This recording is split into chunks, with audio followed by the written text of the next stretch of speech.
State Allocation Board meeting. And at this point, I would like to introduce Rick Asbell, who will be going through our financials. So take it away, Rick.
What happens if you move it? Okay, so we'll do a do-over. Let's go back to the first slide. So essentially, these are the funds available as it relates to each one of our bond sales going back to March of 2009. The biggest drawdown right now is for the November 2010 bond sale. We went from $234 million as of April 2011 down to May 2011 down to $140 million. All told, when you look at all the bond sales, the drawdown between the months has been approximately $124 million. The next is our status of bond authority as it relates to new construction and all the propositions 1D, 55, and 47. Just as a reminder, we've got three colors on the pie chart. The first being blue, which is the apportioned amount. The next, the red area, which is the unfunded approvals. And then what everybody's really interested in is in the yellow area, which is the remaining bond authority, which is $504.9 million. Are there any questions?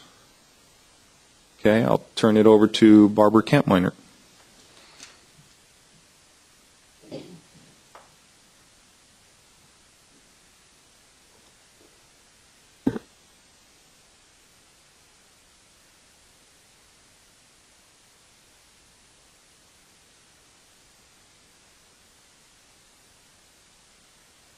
Let me,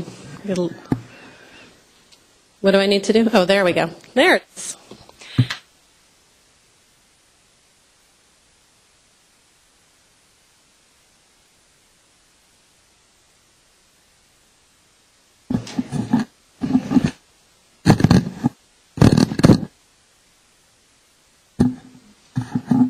It's on now. It's on now. That one cut out again. It's working. All right, is this one on? No? Just use the podium. Podium one? Okay, that one's back on? Okay, sorry about that. Anyhow, so moving on to the first topic, the Career Technical Education Program. We have an item going to this afternoon's board meeting to deal with the remaining bond authority. There were some rescissions into the program that have occurred over the past few months, and that has returned authority to the program. So we are seeking board direction on how to allocate the remaining authority. There was a round recently to, it was the third Career Tech filing round to allocate what we had at the time as the balance of the authority, and that was done back in October. So we're presenting two options for board consideration. One would be to consider that third round is not officially closed and have folks that are that had applied for that round, we could just continue down that list and review those particular applications. This way, districts would not be required to go through an additional filing round and submit another funding application in a round where we have $29.4 million available in bond authority. So we have a limited amount of bond authority. With the third round, we had a high number of applications, 97 applications that we did not have the bond authority to make approvals for. So this, to start a new round for $29 million would be highly competitive, but that would be the other option. So option one would be to continue down the third funding cycle, use the remaining bond authority, and then close that cycle out. The second option would be to declare that the third cycle had in fact been closed back in October and establish a fourth funding cycle. If the board chooses to establish a fourth funding cycle, districts would need to reapply for the Career Technical Education program. The time frame on that with third funding cycle, if that remains open, that could be done relatively quickly within a couple of months. We could be presenting unfunded approvals to the board for consideration. With the fourth round, one of the cons would be that that's going to take a little bit longer. The application process could be longer, and it could be about 9 to 10 months before board approval of additional career tech projects. Any questions on that item? Okay. Next item is the Overcrowding Relief Grant Program. This is a funding cycle. We received applications in the amount of about $29 million for replacement of 72 portables, and there are 6 projects that are receiving those funds this month, so we're presenting those for approval. And there is one more round for the Overcrowding Relief Grant Program that is scheduled, and the final filing date for that cycle is July 29th. And after that filing cycle, we will have to return to the board and ask them for further direction on whether or not additional funding cycles will be held. Okay. The next one is the Priorities in School Construction Funding Cash Management item. This is an item that some of you may have been following the subcommittee meetings. There have been a number of meetings over the past few months to address several topics related to how the board is going to be making apportionments moving forward, what to do with bond authority that's high in some programs and bond authority that's low in other programs, as well as some regulations that were put into place to mitigate the impacts of the fiscal crisis. So we'll take the topics one at a time because there were some direction provided by the subcommittee members. The way this item is structured in your agenda, we've included a cover item that goes over the recommendations that the subcommittee made, and then as an attachment, you will find the actual subcommittee item for the May 17th meeting. There were other subcommittee meetings on April 12th, March 1st, and February 8th, so if you're looking for the whole history of how the subcommittee got to its recommendations, you might want to look at those as well. But the first topic that the subcommittee considered at the May 17th meeting was what to do with the fiscal crisis regulations. There were 3 sets of regulations that the board had established to help mitigate the impacts of the fiscal crisis. Those regulations were set to expire at the end of last year, and the board temporarily extended them for a 6-month period, which ends at the end of June, so that the Cash Management Priorities and Funding Committee could evaluate whether or not those regulations were in fact still needed. The first set of regulations related to the Charter School Facilities Program. That program provides preliminary apportionments in advance of a final apportionment for charter schools, and so that means that they have a certain time period to go forward and get DSA approval and CDE approval for their projects and submit a full funding application. And the statutory timeline on those projects, on the preliminary apportionments, was 4 years with the possibility of a 1-year extension. When the fiscal crisis occurred, the board froze that clock. They declared that the preliminary apportionments were inactive until the fiscal crisis was basically over or mitigated. And the question was whether or not those regulations still needed to be extended. And on this one, the conversation went a number of different places away from extending the regulations and got into more of a question about mitigating fiscal impact for the program itself. Charter School Facilities Program has a component that allows for advance fund releases for design and site, and that's based off of the preliminary apportionment. When the fiscal crisis hit, and the board went to an unfunded list for allocating the bond funds that were received, the preliminary apportionment need for charter schools was not addressed immediately. The board in the past couple months has taken action to correct that and has made $96 million available in cash for the purposes of advanced design and site fund releases.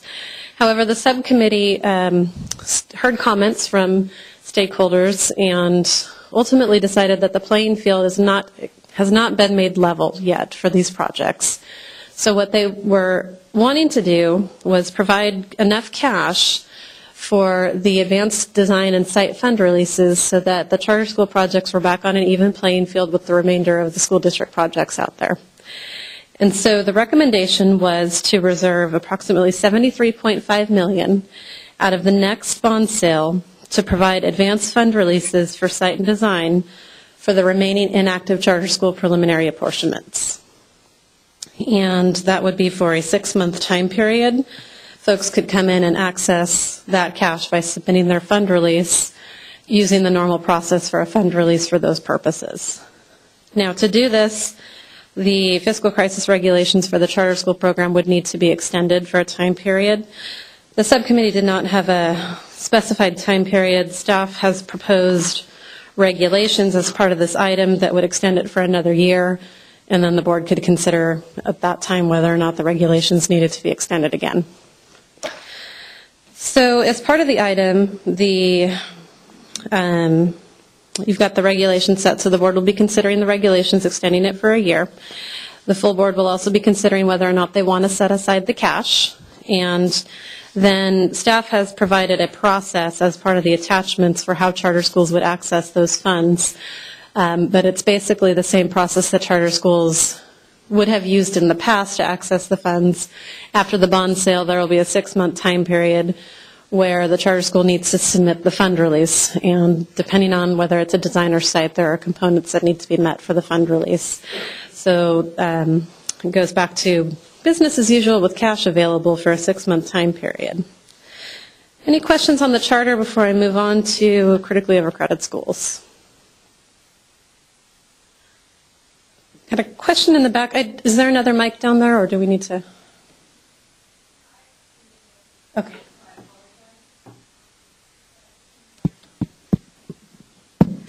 Yes, we covered CTE, but sure. If the State Allocation Board decides to proceed with option 1, will OPSC publish the list of projects that did not receive unfunded approvals in October of 2010 so that they can see where they fall within the $30 million? We could take a look at that and see if we have a list that could be published right away. But yeah, we could definitely tell you what the universe is of projects. I don't know if we would immediately be providing a rank order on the list, because we would need to take a look at the applications that are still available and see where everybody fell. So it might require a little more analysis on our part, because we had so many applications that we processed through the bond authority we had at the time, and then some additional projects in the event that some of the folks from the third round didn't make it. But we need to take a look at the ones that may have received a lower score or been a little further down the list. Okay, thank you. Yeah, we could do that at some point. All right, thank you.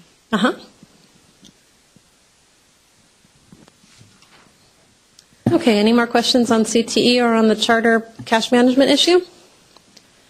Okay, so moving on to critically overcrowded schools.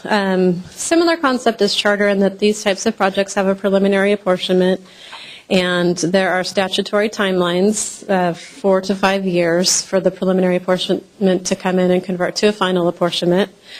At this point, there are 33 remaining inactive critically overcrowded school preliminary apportionments, and that's for 5 school districts. The total for those inactive preliminary apportionments is about $166 million worth of bond authority. And the subcommittee recommended to reactivate these projects. And the basis is that for the remaining preliminary apportionments, the school districts are not financial hardship. They have a local matching share requirement for the project, so there is very little difference between a critically overcrowded schools preliminary apportionment and just a typical new construction or modernization project. So there's nothing that was preventing the COS projects from moving forward. So the subcommittee was suggesting that the inactive status be removed from these projects and that the timelines be started up again. If the board approves the subcommittee's recommendation, these projects will have approximately 10 months to come into OPSC with the funding application. If they do not come in within the time limits, the projects will be rescinded. Any questions on that one? Okay. The final set of fiscal crisis regulations relates to financial hardship projects and re-reviews of district funds that may be available. That was a process that was in place previously, that if you're on an unfunded list for longer than 6 months, you would be subject to a re-review.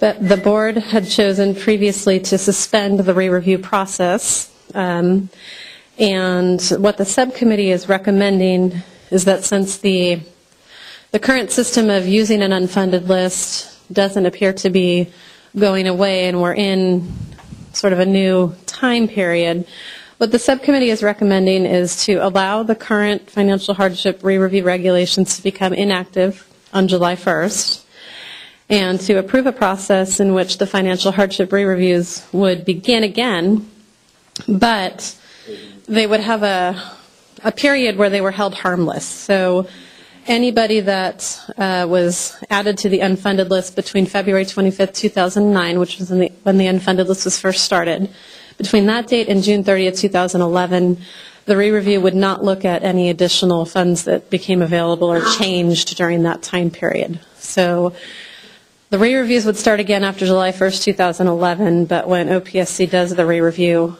we're looking back only to that July 1st date.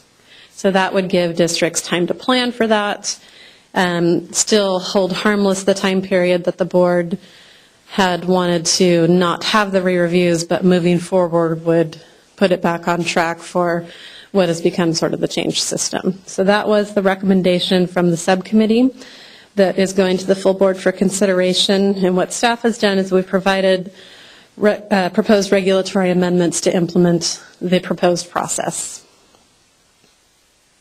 Any questions on that one? Okay. So that's it for the fiscal crisis regulations. The board also, the subcommittee also considered whether or not they wanted to transfer any bond authority.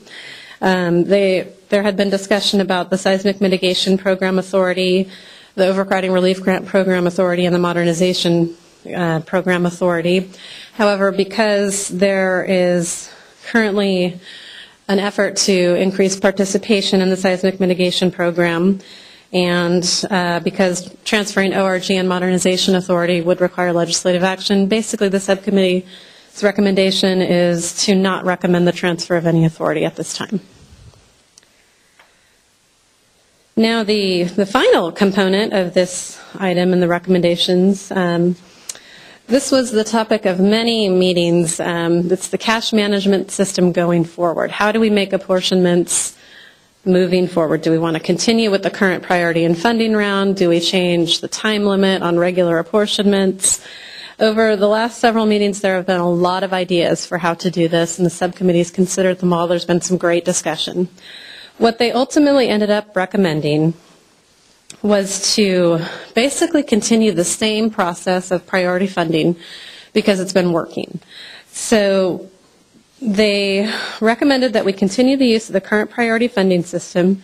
However, they are recommending a couple tweaks to the program in order to streamline the process and hopefully make it less work for districts, make it easier for OPSC to present the need for cash, in particular bond sources, to the Treasurer's Office in a timely fashion.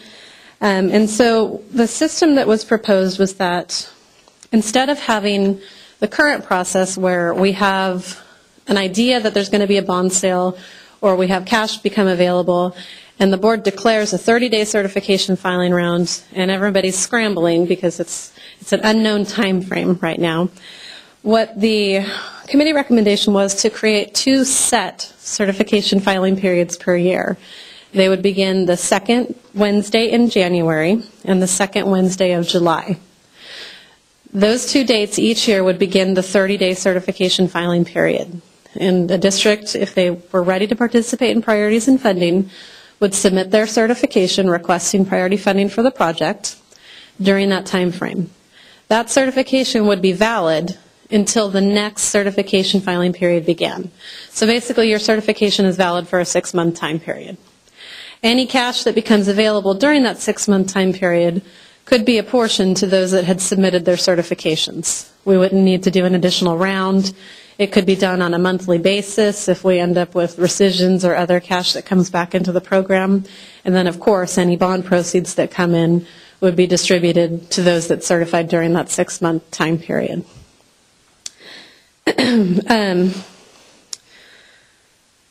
Let's see. So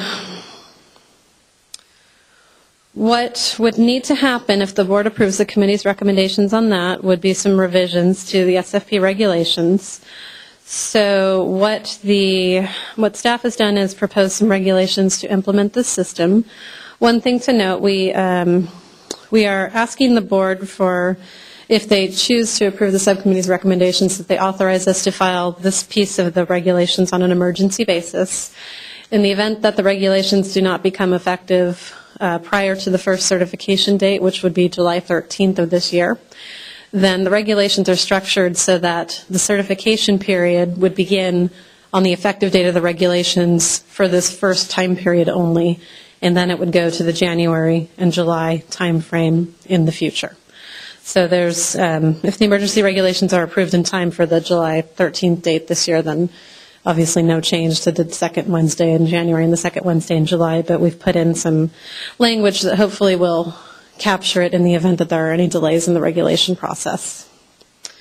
So basically it's pretty much the same system as before, where districts will have 90 days to submit the fund release after they get an apportionment.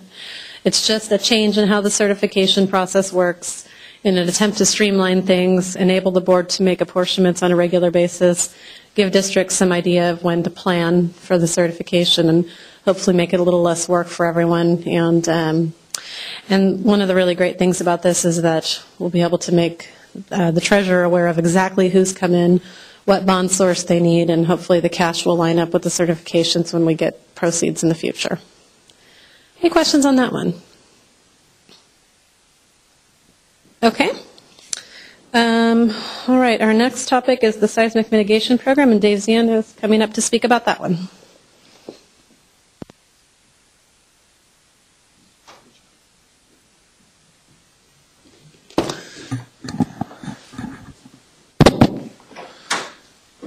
Okay, so we have had numerous discussions in this program, the Seismic Mitigation Program, and just a quick backdrop here. The State Allocation Board in the March meeting established the Seismic Subcommittee, and the primary purpose of that subcommittee was to focus effort on trying to determine ways to expand the use of the program, get the dollars out in a more efficient manner because of the time period since the voters had approved the $199.5 million up to $199.5 million, I should say, for the program.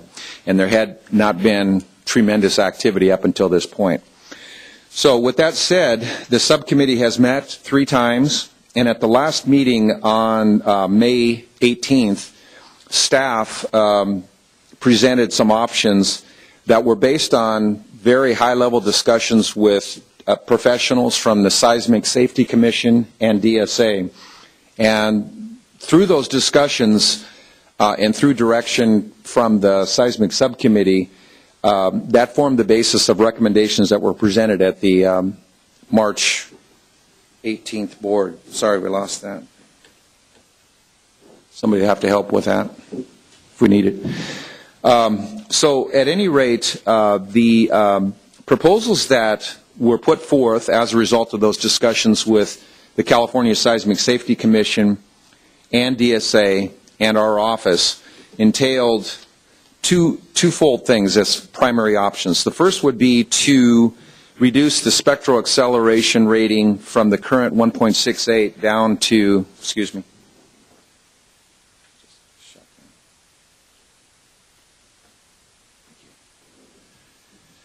so there was a discussion about what makes the most sense in the program, and the professionals felt that the current spectral acceleration ground shaking intensity criteria that we had in the program was the best way on an order of magnitude in terms of determining risk to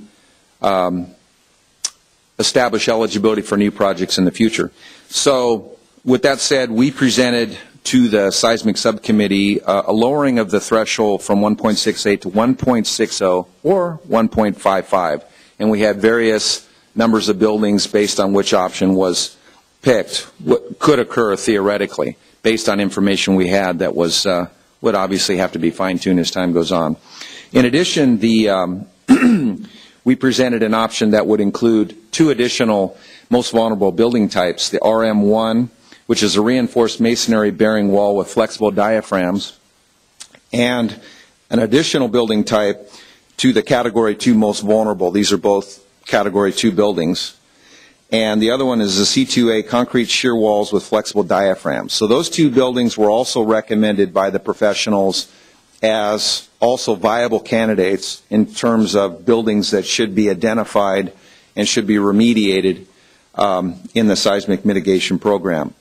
So those recommendations were put forth to the committee, and the committee talked about them. There were a lot of good discussions, but ultimately the seismic subcommittee chose to go a little bit differently on this. Rather than taking those two options that I just outlined that we presented, the committee went with a more flexible approach, which would entail, in essence, a local structural engineer hired by a school district would provide a report detailing buildings and their structural deficiencies and their need for repair. And I need to get my glasses on here because I'm having a hard time reading this. And as far as the buildings that are identified in the report, they would have to be Category 2 buildings. And the buildings would, of course, have to be designed for occupancy by the students and staff. And the structural engineer's report, again, would have to identify the building's deficiencies and the reason for concluding that the building has a potential for catastrophic collapse, including but not limited to factors such as ground shaking, liquefaction, faulting, landslides, or other risks. With that said, DSA would need to and will be working in the future on coming up with a policy guideline that specified what standards for accepting these structural engineers' reports, what they will be, such as using the American Society of Civil Engineers seismic evaluation of existing buildings, otherwise known as the ASCE 31. In addition, in those other factors I mentioned on the liquefaction, landslides, faulting, those kinds of issues, it was also recommended that those conditions be documented in a geological hazards report that could be included with the structural engineer's report. So beyond that, then that's what we'll be presenting to the board. We'll present the original staff options that were essentially not accepted by the seismic subcommittee, and we'll be presenting the options, the recommendations from the seismic subcommittee, and we'll seek board direction on which way they want to go. In addition, there were a few other side issues that I'll highlight. There was a discussion put forward by staff related to voluntary or incremental is one way we've characterized it, seismic upgrades. And there was a lot of good discussion. We believe that is a viable alternative to school districts seeking to reduce their matching share costs on a project. And there are some issues associated with how it would actually work and triggers associated with various reviews at DSA that would need to be worked out. So DSA will be working in the background on those types of issues. There were some other issues relating to matching share things and how we would actually deal with some of the programs. A lot of the options we had in this original report on May 18th were accepted or just kind of put aside. The last secondary option, which I'd like to highlight, is on the interim housing front. And the Seismic Subcommittee did request that we bring that forward. They were in favor of it, but I should add that moving forward with the interim housing, it would be relegated to the Seismic Mitigation Program, and it would be relegated to certain criteria that would include things such as a need, that there's an actual need for it. If a school district is over capacity and has the ability to house their children and staff in other facilities, that they go ahead and do that in lieu of doing an interim housing allowance. You know, they can just move them somewhere else. Also, the interim housing would have to be included in the DSA plans, and the annual leases would be essentially capped at the amounts in the regional areas that are generally acceptable for interim housing. And the term of the interim housing allowance, what we would accept would be from the notice to proceed of the construction contract to the end. And then lastly, the interim housing amounts that is determined that would be needed for the allowance if this were to be approved by the board would also not be a part of the 50% of the replacement calculation that we do in the program. So it's kind of part and parcel sideways on that. So with that said, we'll be taking this item to the board and seeking clarification and direction where they want to go exactly with this program. Should be a good discussion. I'd recommend you follow that in terms of where we're going with the Seismic Mitigation Program. So with that said, are there any questions before I turn it over to the next speaker? Seeing no questions, I'll turn it over to Tracy then on the State Allocation Board Rules and Procedures Subcommittee.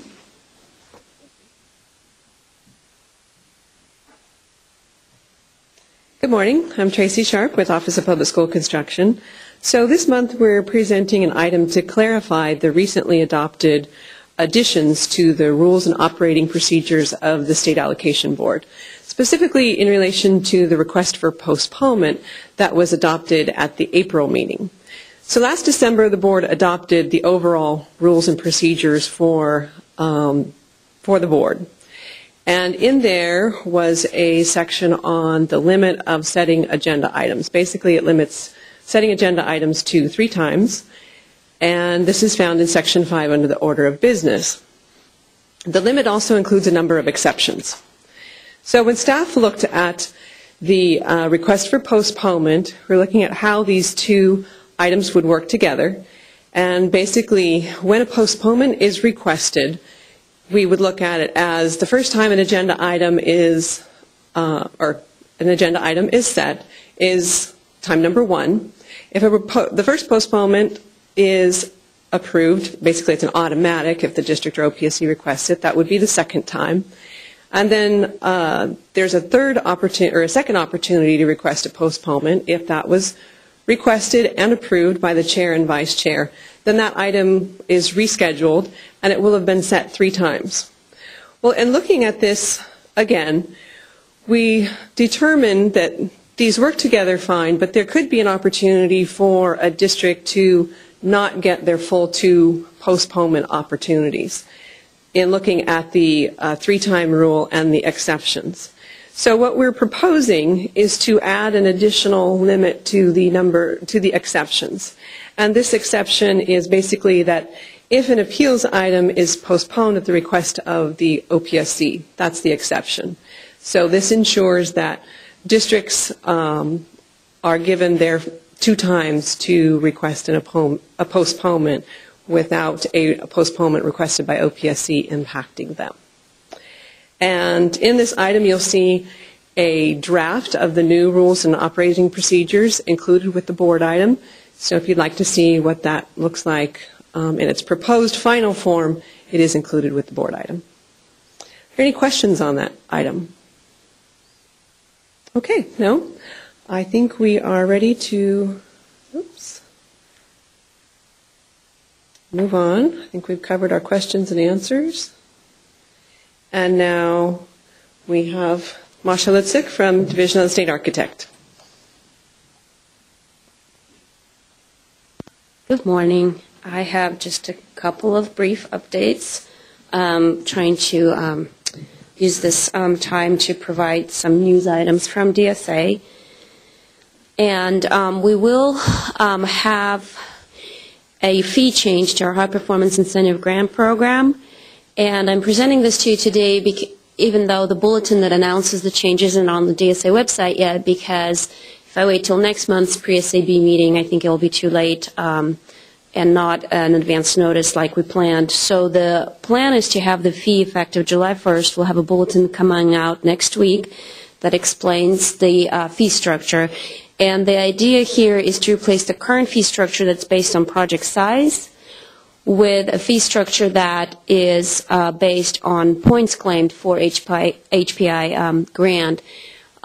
We found during the first couple of years of performing these reviews that the workload for DSA is associated with the number of with the amount of credits to be reviewed rather than the size of the project. And so this particular fee change based on our test, we've tested the proposed structure against older projects, and we found that for about half the projects it will reduce the fee, and for about half of them it will raise the fee, but overall it will coincide with our costs, which are hourly, in a much more streamlined manner. So we will be, like I said, posting a bulletin. Our IT systems are all set up to provide the proper accounting and invoicing so that the fees are calculated accurately. And we've been working on this change for about 6 months. We've briefed our DSA advisory board on the change and got their input. And we've also will be explaining in the bulletin not just the fee structure, but how to handle rescissions, revisions, and that type of thing. Any questions on this? Okay. And the next change that I wanted to highlight is an IT change that I'm hoping will benefit our certification efforts. This is a screen print from our tracker, and what we've added is this, the first bullet is the standard link that folks use to access current projects, which are captured in our eTracker database. And that kicked off in about November 1997, and those projects are known to everyone by the prefix that indicates DSA office number, 01 for Sacramento, 0 for Oakland, 02 for Sacramento, 03 for Los Angeles, and 04 for San Diego, and then a 6-digit project number that starts with a 1. Well, that only represents about, I want to say 50,000 projects out of 120,000 that have gone through DSA since 1933. So what we recently did is we added another feature here, and it's the 5th bullet down, and we've added a project status from pre-eTracker. So these would be 5-digit project numbers, and these projects are often those projects that are uncertified and a blocking certification of current projects that are undergoing DSA approval. And this information here is not available for all projects. We have about 25,000 records in this area. We've already gotten a lot of positive comments from our users that were able to find their project information. The project information is limited, but it has all the essentials like the school name, the project scope, the important dates, and most importantly, the certification status, whether the project was closed with certification or without certification. So we hope that this feature will be useful. And then I also expanded on the information for users. We've added some clarification to help folks sort out our database and what different things mean and how to find projects. So we're hopeful that this will aid the users in using our database, and again, to find as much information as possible. A lot of the phone calls and contacts we get are for information that is easily accessible on our website, so we continue to try to improve the accessibility of our features and tweak, the location of items and the clarifications that we provide so folks can get the information themselves. Any questions on that feature? And so that's really the news since last month. We do typically provide information on our bin times. We are seeing our workload is tempering off, so we're catching up with the large bulk of projects that we received in December. A lot of those, unfortunately, were incomplete, so we're working through those. So it's very typical that a project submitted back in December is still undergoing DSA review. And this is the bin status. The bin times for fire life safety and access are longer, and that has to do with our staffing levels and the type of projects that we're getting. We do have several vacancies in this area. Some of our architects are cross-trained in doing fire life safety and access reviews. But like I said, still the workload and the vacancies are creating these high bin times, which is basically, this indicates that on average, we can expect a project to await a review for 2 months. The reported statewide average is calculated by taking the highest value for each office.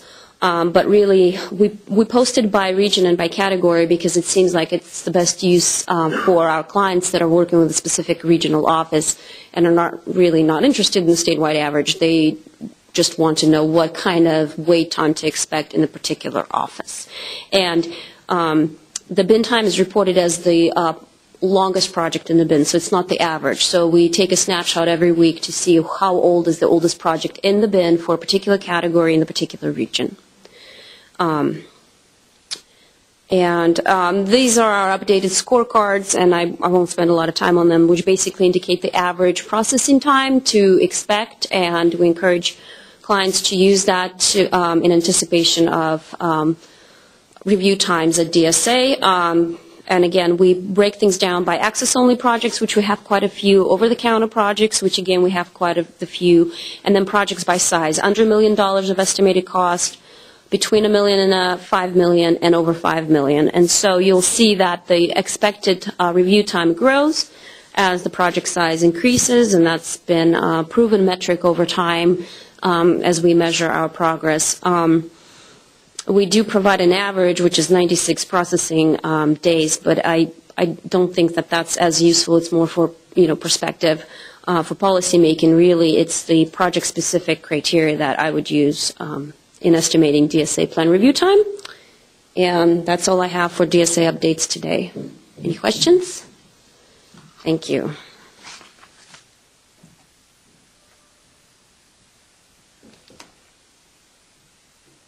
Oops.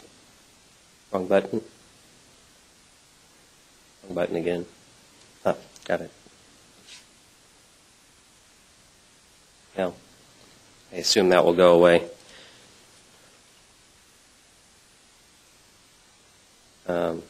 Exit. It's more harder than it looks. Forward. Oh, down. Okay, I just got to get rid of the... Oh, okay. All right. A couple things I want to go over today. The schools of the future. Consult and examine drinking water, safe routes to school, change at the Department of Toxic Substances Control, and a Title V principle.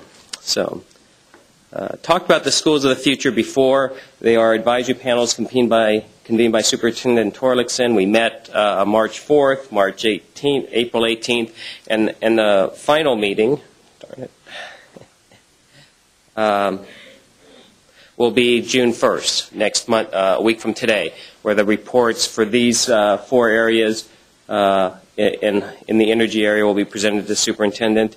And in the school facility program reform subcommittee, there's reports that will be presented in these 4 areas. So the groups are consisted of a variety of stakeholders from the architectural, energy fields, finance.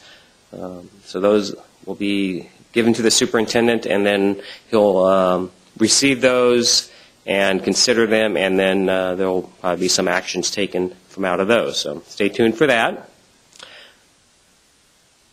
CD recruitment, mentioned it before. The field representative and assistant field representatives are what are often called consultants in our office.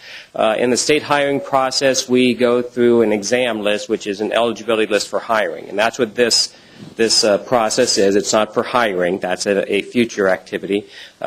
So for the minimum qualifications would be a teaching credential or a master's or doctorate in one of these areas or related field, and 3 years of related professional experience, which doesn't necessarily have to be in the school district. You can be working in the private sector, working closely with the school district. So if you have any questions, just submit your paperwork and we can screen through all that. The application deadline is June 6th. And you can check on our What's New page for an application and the information.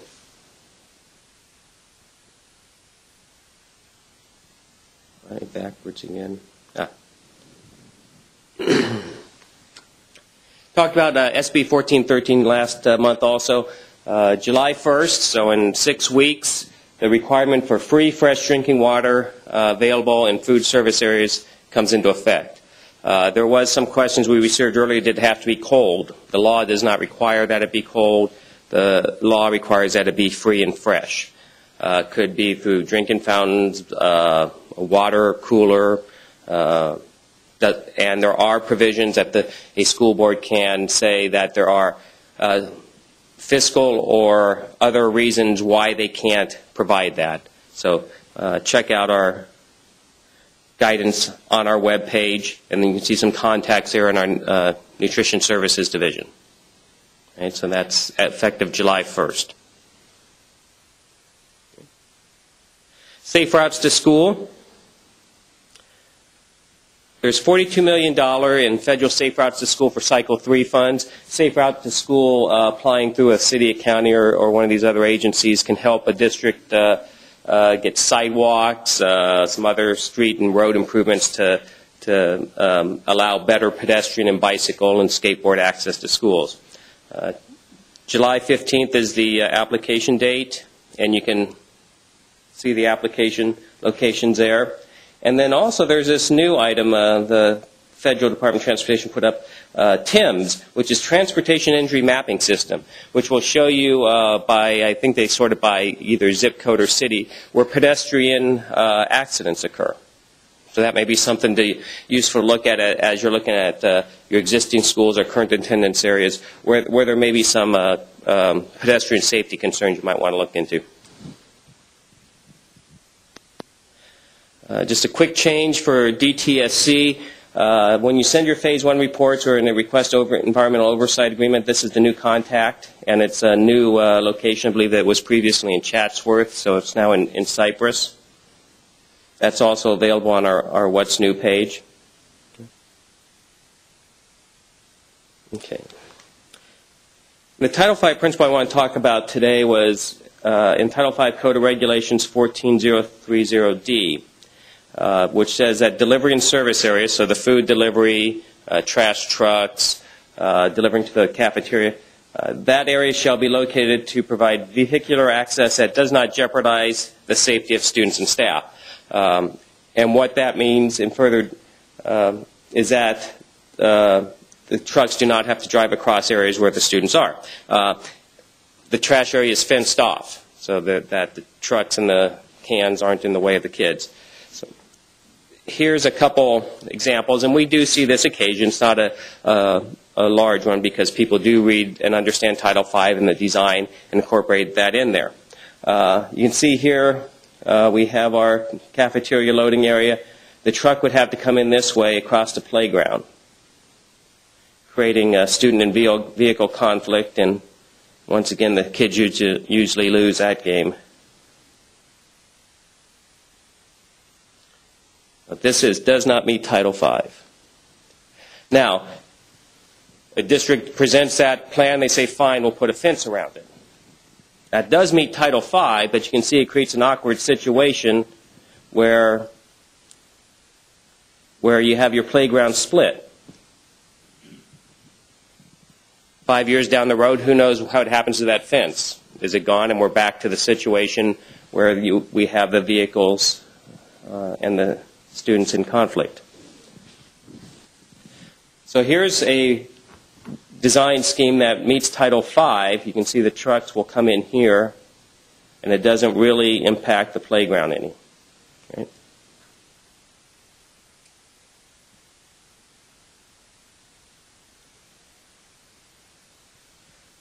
So how can these be worked into the plan, knowing that your size is appropriate and adequate for meeting this type of access? We talked previously about access for cars, students. How does all that work on the site? How many street frontages do you have? And that you make sure that Title V, this and other provisions, are included early in the planning process, especially during the site layout phase where you look at your access points. Are all your access points, delivery, pedestrian vehicle, in compliance with Title V? It's very difficult to change those points later on once the plans are developed. So when you talk with the city about where the street penetrations will be, you need to know how you're going to have your Title V compliance interact with those city requirements. So that's all I got today, and I think that's it for today. If there's anything for any of us, I guess the board is still at CDE today, I believe, right? Is that still the latest? Yes, so at the CDE boardroom. Yes.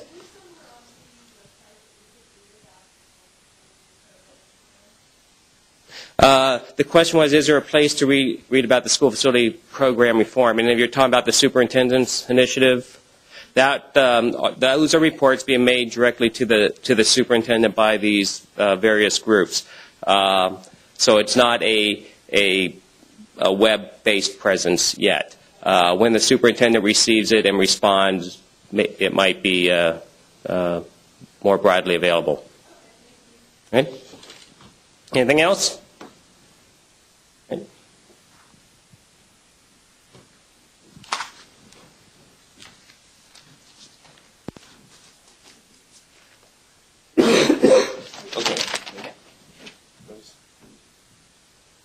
There you go. That concludes it. Thank you all for coming.